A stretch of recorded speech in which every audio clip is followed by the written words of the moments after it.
From Newswatch 12, this is College Game Night with Jake Garcia and Jacob Kornhauser. He brought a legacy to this school that I feel like is going to be here for a long time. It's what Coach Howard would have wanted. He said, you're not a player for 4 years, you're a player for 40 years. He's still here every day playing with these athletes. Still, the words he says still goes through your head every time you step on the field.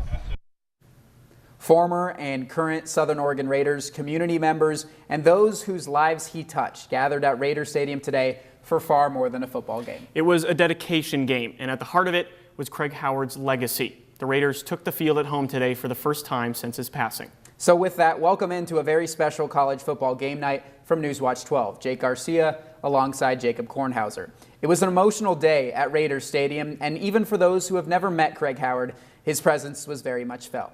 The Craig Howard Memorial Rock coming just in time for the Raiders' first game at Raider Stadium since his passing. Players touching it to show respect to the late coach as they made their way onto the field. And there was a moment of silence before the game, a really emotional and powerful moment. You can see running back Ray Vega point to the sky to Coach Howard, and he made him proud today. Second play from scrimmage for SOU, and it's Vega on the handoff. Breaks a tackle, and he's down the sideline. Nobody catching him here. Into the end zone he goes, and a release of emotions as he reaches pay dirt, jumps into the waiting arms of his big offensive lineman. He made it very clear on the sideline after that score who he was dedicating it to.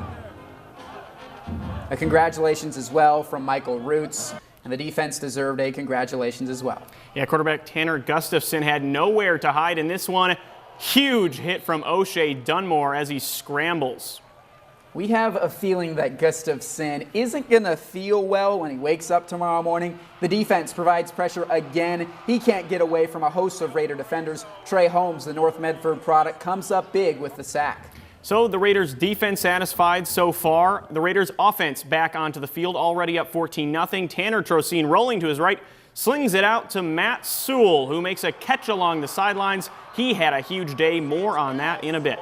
That set up this. Trocine in the pocket. He lets it fly into the end zone. Jason Shelley on the other end, and underneath it, a little bobble there, but he holds on for the touchdown. Raiders absolutely rolling 21-0. Offensive coordinator Ken Fosnot and Trocine all smiles on the sidelines, and why not? Pretty much everything they try worked in the first half. So how about even more offense in that first half? Second quarter, Trocine finds Matt Boudreau, loves to dance, does a little two-step here to evade some would-be tacklers. The Raiders in business again. Now Louisiana dance culture coming up big, but we did trick you. A rare time the Raider offense is stalled. Vega gets the give on 4th and short and can't get it in. Raiders turn it over on downs. You see running back coach Jack Singler reassuring his backs after the drive. But as they so often did, the defense picking them up again. Gustafson nowhere to throw, nowhere to run. Isaiah Carter bottling him up. That was one of 3 sacks he had in the first half. Playing with some swagger out there. Fans getting their money's worth in the first home game of the season. Next drive, the Raiders offense gets going after stalling earlier. Swing pass out to freshman Michael Roots. Race car, vroom, vroom, vroom. Picks up a nice chunk. And SOU inside the red zone, which is where they practically lived in the first half. And it makes sense he's called race car because they drove all day long. Short stay in the red zone here. Trocine a few moments after that run. Fakes a give and he's in for the score himself. Flaps his wings, which makes sense because he can fly. Once again, Coach Fosnot and Trocine celebrating a successful drive on the sidelines. Next possession, the Carroll offense shows its first signs of life, first pulse of the game. Gustafson connects with Shane Sipes, and the pitch and the catch, big pickup for the Saints, threatening for the first time all day. Big surprise, though, the defense stood tall. Same possession, Gustafson trying to get out of the pocket, but Carter gets him again. By the ankles this time, the defense thoroughly impressive in the first half.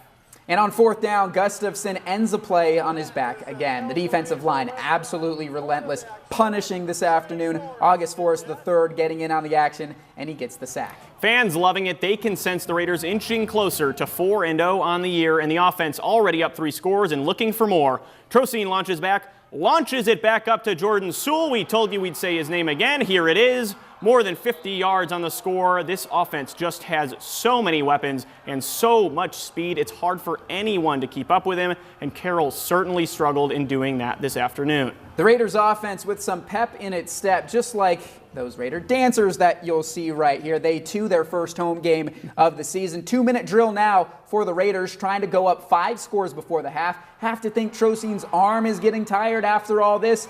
Another bomb, this one to Matt Boudreau, a big gainer, SOU pushing the tempo. And a few plays later, Trocin doing it himself. He's so quick, makes a few defenders miss.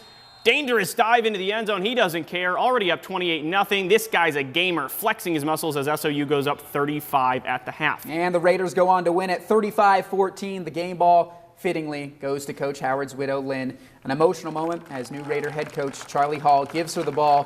Quite the day at Raider Stadium.